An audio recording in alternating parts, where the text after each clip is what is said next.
Welcome to the Casting Across Fly Fishing Podcast. I'm Matthew of castingacross.com, where I explore the quarry and culture of fly fishing. Today we're talking about Tenkara. Yeah, it's still a thing. And I think that that's good. And let me explain a few things before I get into the meat of the podcast. I'll define Tenkara in a second, but what I want to talk about first is how Tenkara has become a lightning rod, maybe literally, but certainly figuratively, for people who like to get upset about things in the world of fly fishing. And where we are today as a culture, where we are today is in a greater kind of paradigm and perspective of looking at the world. If you get upset about the tool in which people use to chase after fish that still is primarily catch and release focus, that still is trying to eliminate their footprint on the environment and mitigate as much as possible the harm done to fish, if that is going to be what you get completely consumed with, then you've got issues. And I would really suggest that you go talk to somebody. And for some reason, 5 or 6 years ago, Tenkara became one of these lightning rods. Euro nymphing has become one of these lightning rods. Throwing streamers has become one of these lightning rods. And it's all just so incredibly silly. I mean, for goodness sake, I like to use a spinning rod from time to time. And it's just fine. I think given the right situation and the right catfish to pursue, I would gladly use a chunk of hot dog and a bait casting rod and sit there and enjoy myself and not feel like I'm violating any sort of dogma of being a fly fisher. Would I call it fly fishing? No. But would I call Tenkara fly fishing? Yes. Because Tenkara is essentially fly fishing in the sense that you are using the weight of the line and not the weight of the lure or bait to present the fly to the fish. And Tenkara is different from fly fishing, in traditional Western fly fishing, I should say, in the sense that it is a Japanese, not only set of equipment, but style of fly fishing. And I'm going to be talking more about the equipment, less about the style, because I am certainly not a Tenkara expert, but I am very much not a Tenkara style and Tenkara kind of heritage tradition expert. I'm just familiar with the equipment. But it is a fixed length line that is tethered to the tip of a telescopic rod. Now, this is maybe a brand new thing for you, or you may be someone who is infinitely more versed in Tenkara than I am. But I want to talk about it today because it's something that I do from time to time with some very specific reasons and some very particular purposes. But let's go back again and talk about what it is. By and large, these days, it is a telescopic rod that extends from anywhere between 8 and 15 feet. There's some that are shorter, there's some that are longer. And then at the end of this rod, there is a small nylon loop or a nylon knot, and that to that you attach what is essentially a braided line. Now, you could use a traditional Western line, you could use any number of materials, but every Tenkara line I've used is a tapered length. You can also use a straight length, like a level length of line, but I've used a tapered length of nylon that is woven and so that you can cast it. And it is I've used between like 14 and 20 feet. Again, you can use much shorter, you can use much longer. To the end of that, you attach a tippet like you would with a normal Western fly fishing setup, and you put a fly at the end of that. And so what you are able to do is eliminate the use of a reel, so that cuts down on weight significantly, and you are able to use a much longer rod, and because most of these, again, are over 10 feet long. And again, most of the fly rods that you see that are 10 feet long in Western traditional fly fishing these days are more nymphing rods, not so much casting instruments, whereas a Tenkara rod you can indeed cast with. Now, these have blown up, relatively speaking, and I think that has led to a lot of the hate and the scorn that you've seen over the last decade. But I think most people are past it. I'm sure somebody is still hanging on to their spite and their anger about it. But it is a wonderful tool for a few things, and I'll be talking about that today and how I've used it and how I think I'm going to be using it more in different ways, shapes, or forms over the coming years. But the first reason why I think this is a great way to fly fish is minimalism. So as I've talked about on occasion on the podcast, and certainly have shared some articles on the website, I like to do trail running and I like to bring my fly fishing gear with me.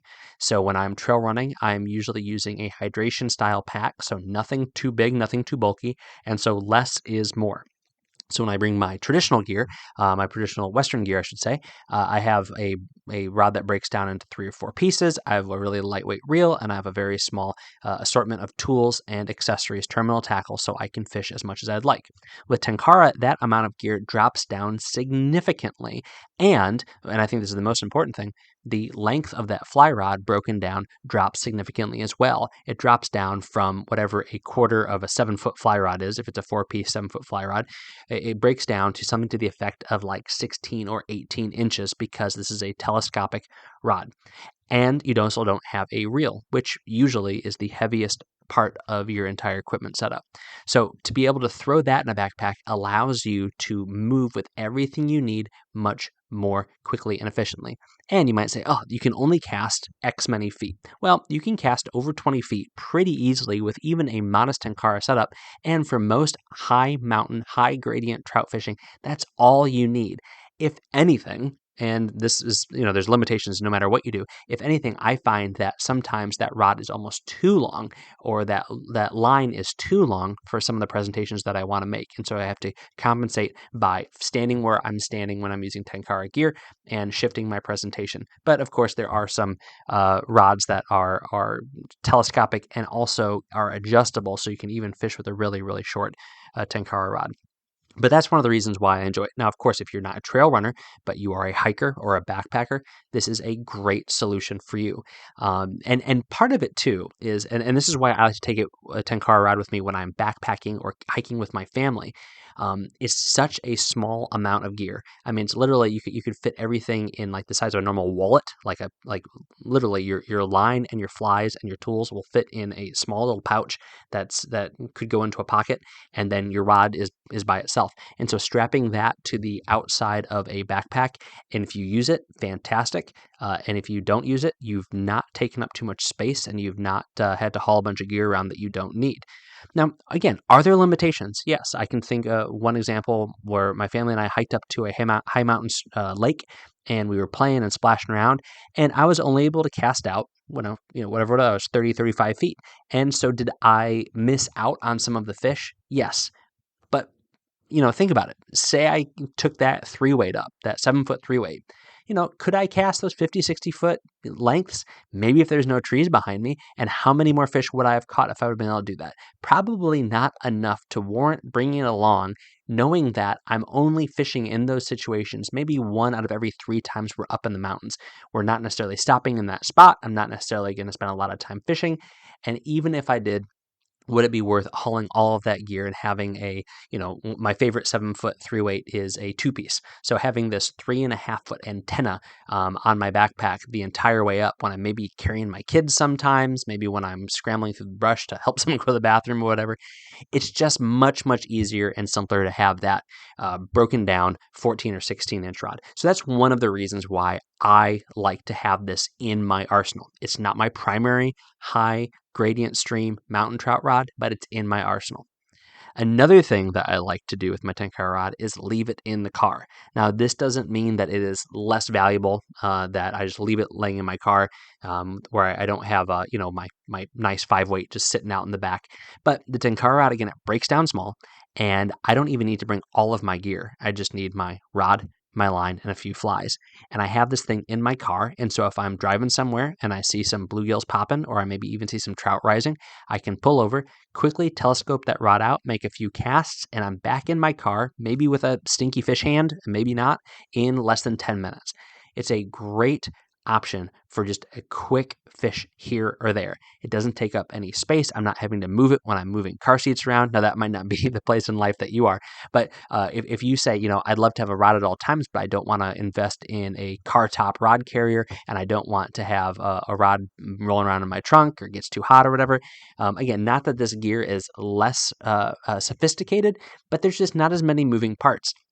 And I honestly think that it could stand up to that high heat for a short amount of time better than having a full vest full of gear, to only have a few different things. And so that is one of the things that I like to do with this as well. Just leave it in my car, and if I see something, then I stop. I can fish for a few minutes, and I kind of scratch that itch.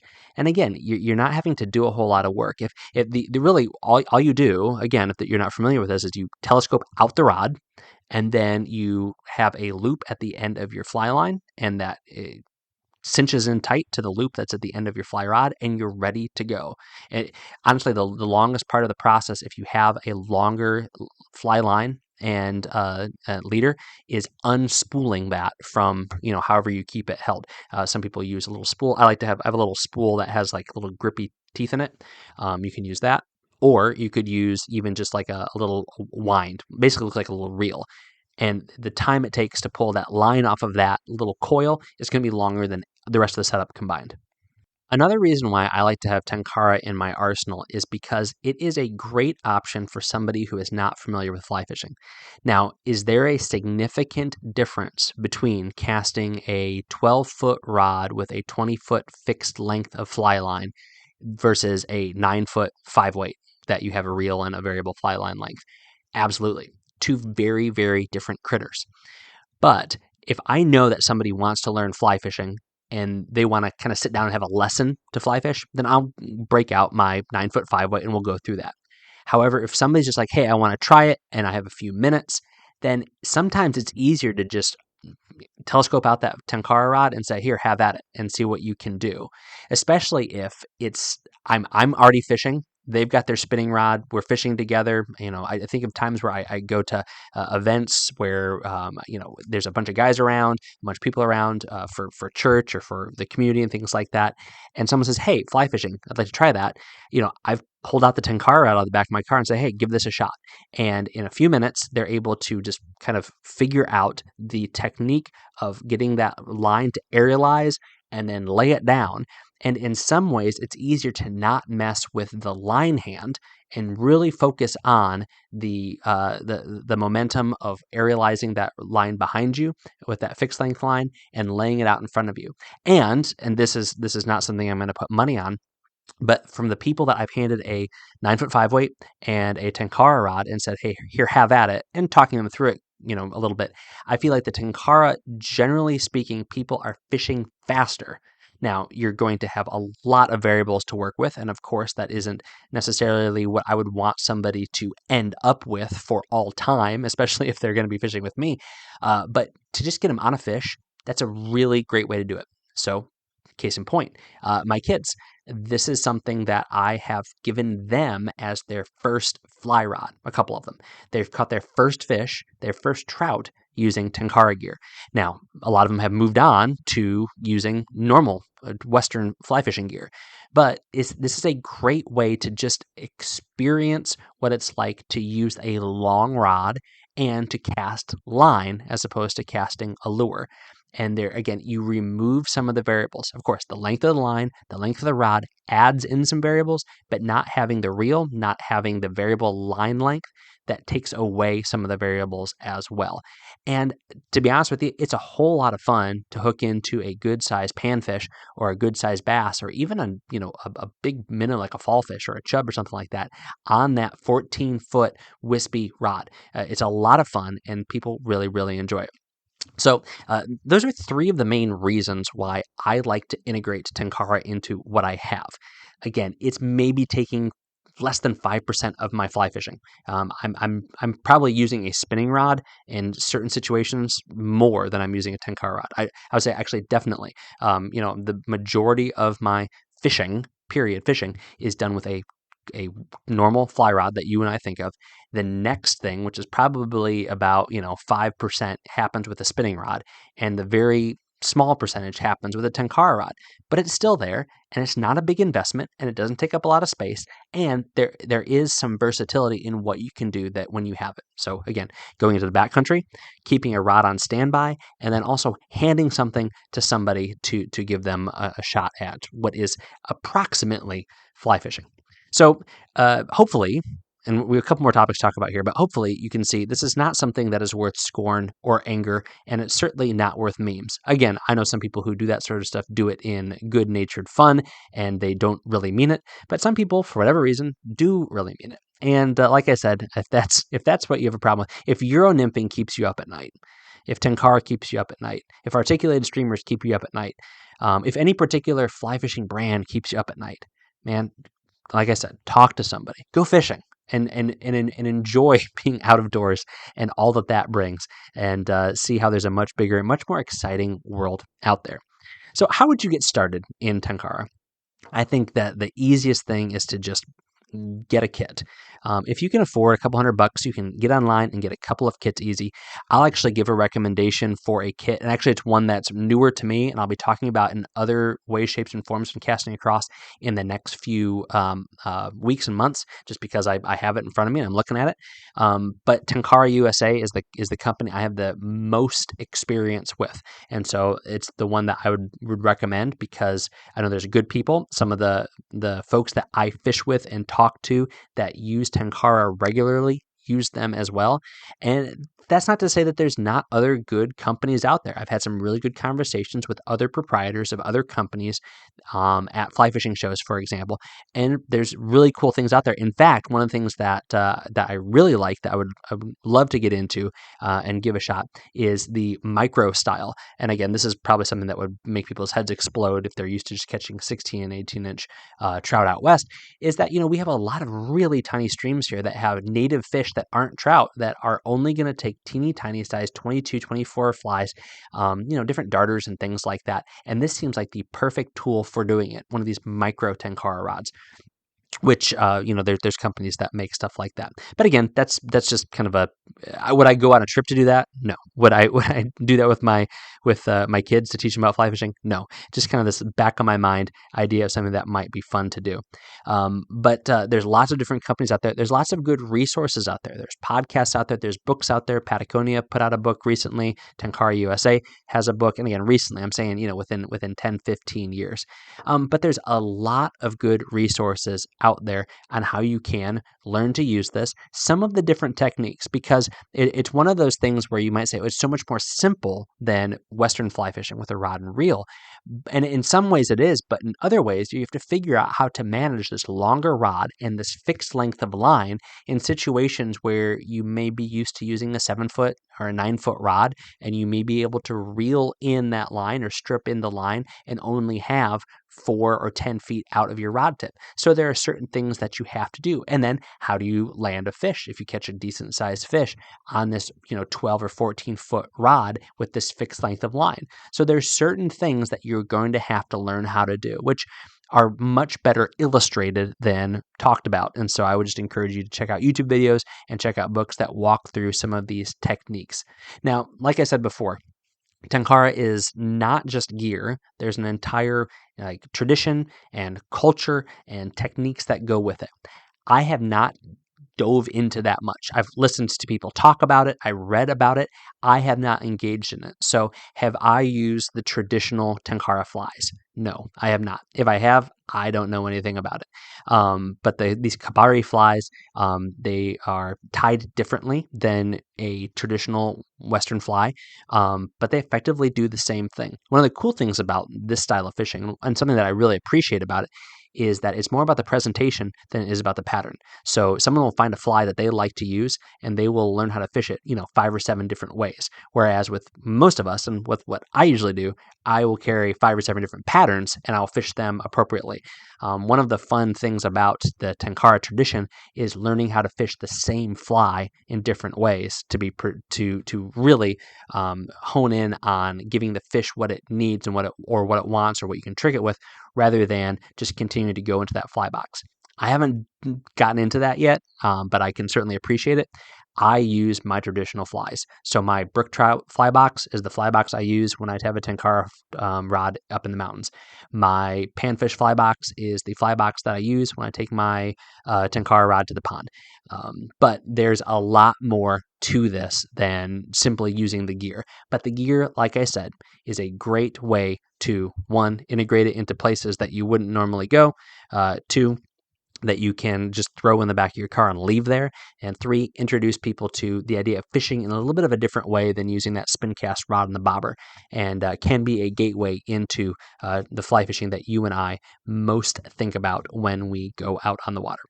Do you have questions? Do you have comments? Do you have thoughts about this? Then let me know. And you know what? I may be able to answer your question, or I may simply send you somewhere else, which I like to do. I like to say, hey, talk to this person, or hey, check out this website, check out this YouTube tutorial. And there's so many great things that are out there and available for people to check out regarding Tenkara. And again, if you have Tenkara Derangement Syndrome, please seek help. This week on castingacross.com, the first article is called Why I Catch So Many Fish. Man, this got a lot of views, and I'm thinking people probably thought I was going to give them the kind of information that I actually said at the outset I wasn't going to give, which is do this one thing and you'll catch more fish. But the reality is, it is do this one thing and you'll catch more fish. And that one thing is keep your fly, keep your lure, keep your bait in the water. This started with a conversation that I had multiple times with my kids when we were on vacation. They asked me, Dad, why do you catch so many fish? And I told them, it's because I keep my fly in the water. And they were completely astounded by this sage advice. And I actually give some examples in the article of what this entails. And honestly, I think we all probably could keep a fly in the water more if we tried. So check out that article, Why I Catch So Many Fish. Wednesday's article, Releasing Partisan Fly Fishing. Releasing Partisan Fly Fishing. And actually, I'm going to go ahead and read a paragraph from this because I think it is an important thing for you to think about and for me to think about all the time, but especially if we are taking a few minutes as we're walking to go fish, or if we are driving to go fish and we are agitated about that person who believes that thing or thinks those things or would vote for that candidate. This is a few words that I like to preach to myself, and that hopefully you would benefit from as well. Think about things. What are the facts? What are the opinions? Don't start at the end, but go back to the beginning. Eliminate the straw men and red herrings and well poisoning that so frequently saturates our discourse. Contemplate your biases. Run your perspectives to their logical conclusions. How does that work out? If it doesn't, run the numbers again. Sort out inconsistencies when you can, and if you can't figure out how to do so, then at least acknowledge that they're there. What is the other side saying? To be fair, have you heard what the other side is saying, or are you only truly informed of what your side says the other side is saying? Go ahead and think about what you would say to the other person. Out of good faith, think about what you would say to their most intelligent and cogent response.